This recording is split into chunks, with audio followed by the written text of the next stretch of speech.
And let's stay with this particular theme now and discuss it with former Gauteng Premier Mbhazima Shilowa. Thank you so much for your time. And you know, one reads that column that you penned and really a lot to take, from that. But let's just start first with, as South Africans are awaiting to hear from President Cyril Ramaphosa tomorrow, firstly, in your view, what is the state of the nation?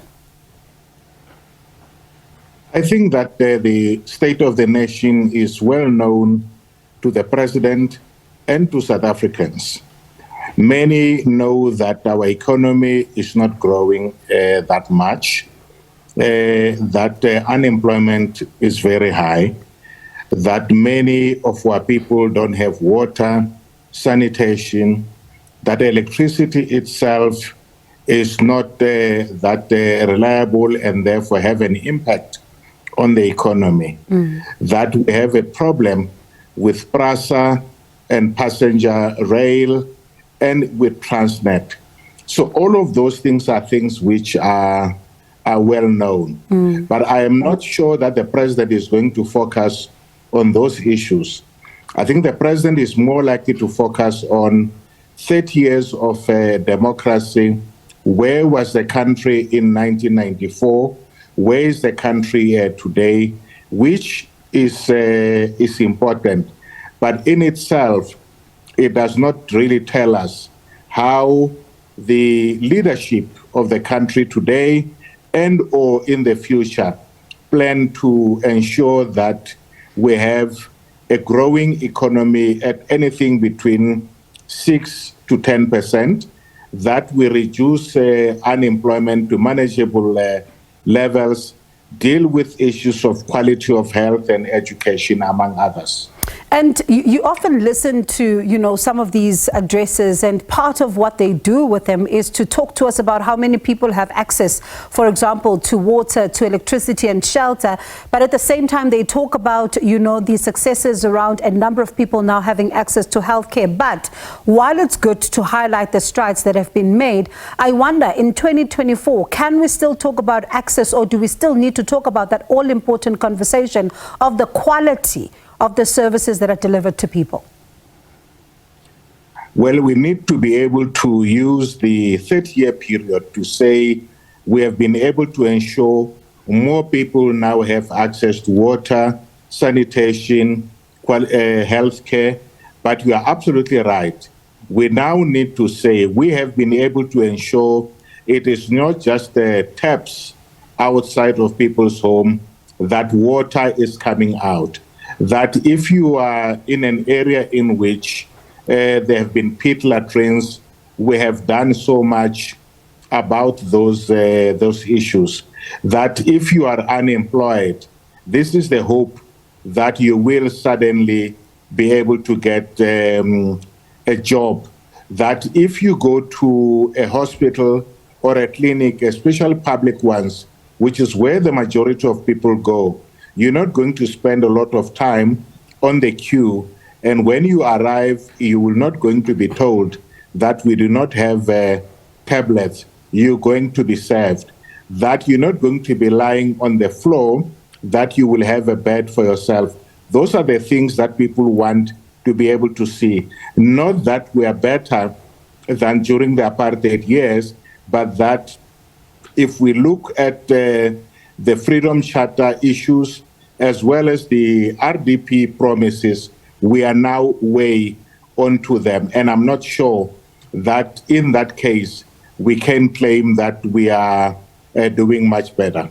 And even one thinks about, some of the plans set out in the NDP, for example. But let me borrow from what he said last year, and I'm keen to hear your thoughts on how then he inspires confidence, because last year some of what he said was we're concentrating on those issues that concern South Africans the most. You've mentioned them: load shedding, unemployment, poverty, and the rising cost of living, crime and corruption as well.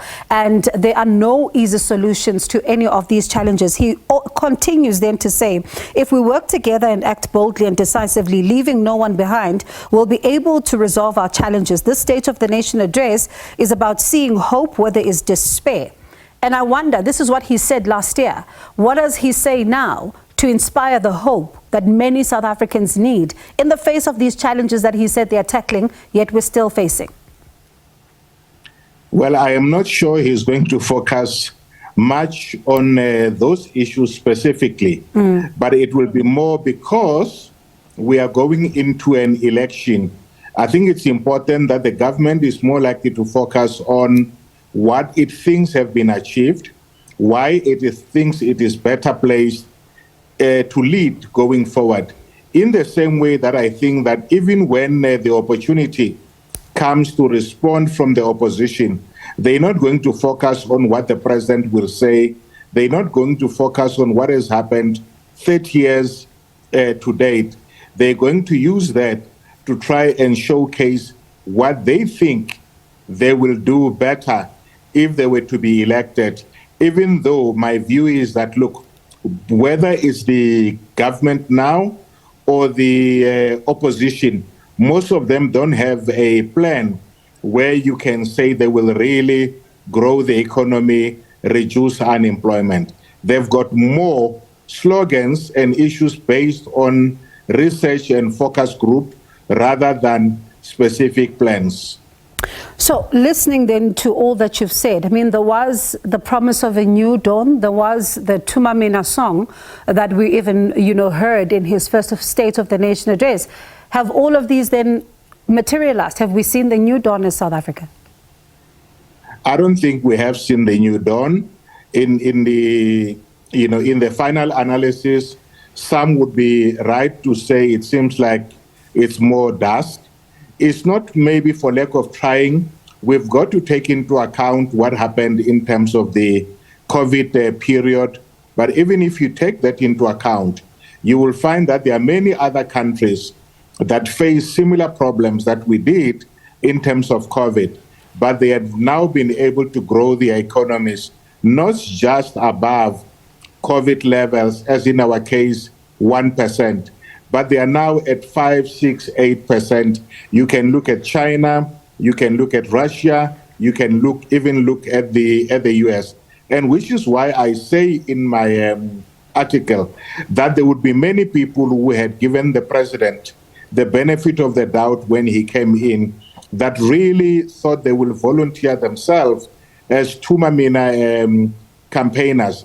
But we now look back and say it has not materialized. Should they still give him the benefit of the doubt, in your view? I don't know. I think that's really more to the electorate. I think for me, what is important is that everyone who have registered to vote should go out to vote their hopes, not their fears, work out what for them is the best party that will be able to take them forward to a better South Africa. And if they think that the president deserves another chance, to do so. If they don't think he does, to also give someone else a better chance. But it has to be left to the electorate. All right. Thank you so much for your time. Let's see then what tomorrow holds and whether or not we will hear more of the same, or are we going to be seeing something else and hearing something else from the president, particularly in some of the critical areas that South Africans have been talking about. We'll continue and stay with this because there is going to be an organization that is looking at social justice, and in fact, they've written an open letter to the president calling for a much more bold State of the Nation address that is going to be addressing the needs of South Africans. But we'll talk to them after the break. That was the former Gauteng Premier, Mbhazima Shilowa.